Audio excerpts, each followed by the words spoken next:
ये 5 राज्यों में चुनाव के नतीजे आए हैं। 3 राज्यों में बीजेपी ने बम्पर जीत, प्रचंड जीत हासिल की है। अब उसके बाद, इस बड़ी जीत के बाद इंडिया गठबंधन में कलह भी देखने को मिला है। उत्तर प्रदेश से इसकी शुरुआत तो पहले ही हो चुकी थी। मध्य प्रदेश में हमने टिकट बंटवारे के समय देखा कि देखिए किस तरह से समाजवादी पार्टी और कांग्रेस में कलह का सामना करना पड़ा है। अब कैसे इस कलह से छूट मिलेगी और कैसे इस कलह से मुक्ति मिल पाएगी, ये भी जरा समझने की कोशिश करते हैं। नमस्कार, आप देख रहे हैं इंडिया न्यूज का डिजिटल प्लेटफॉर्म। मैं हूं आपके साथ स्वाति शुक्ला कुमार।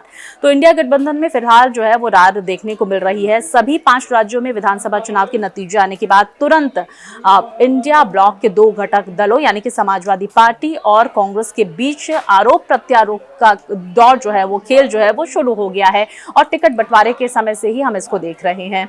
इसके साथ ही देखिए सपा कांग्रेस पर उसके अहंकार और कमलनाथ के अखिलेश तंज के लिए आरोप लगा रही है, जिससे पिछड़े वर्ग के मतदाता अपमानित भी महसूस हो रहे हैं।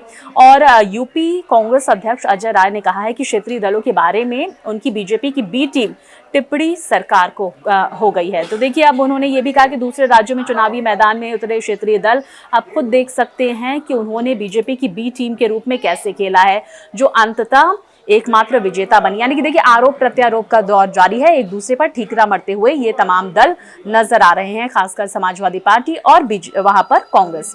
वहीं देखिए आंकड़ों से पता चलता है कि उसने कांग्रेस को नुकसान पहुंचाया जिसे टाला जा सकता था। सपा को लेकर वो निशाना साधते हुए नजर आते हैं।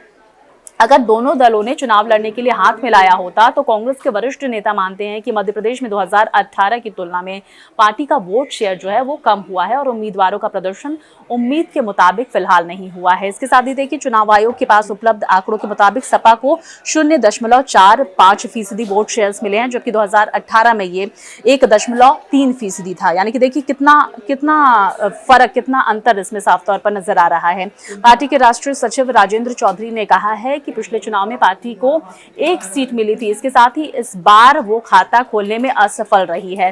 अब आगे देखने का समय ये आ गया है कि हम मध्य प्रदेश की जब बात करते हैं तो अपनी पार्टी को मजबूत करते रहेंगे ये नेता कि नहीं, ये तो पता चलेगा आगे ही। और सपा के लिए अगर बात की जाए तो ध्यान अब 2024 के लोकसभा चुनावों पर सपा का केंद्रित हो गया है, जिस पर पूरी तरह से फोकस कर रही है। लेकिन रार अब दोनों ही पार्टियों में सपा और कांग्रेस में देखने को मिल रही है।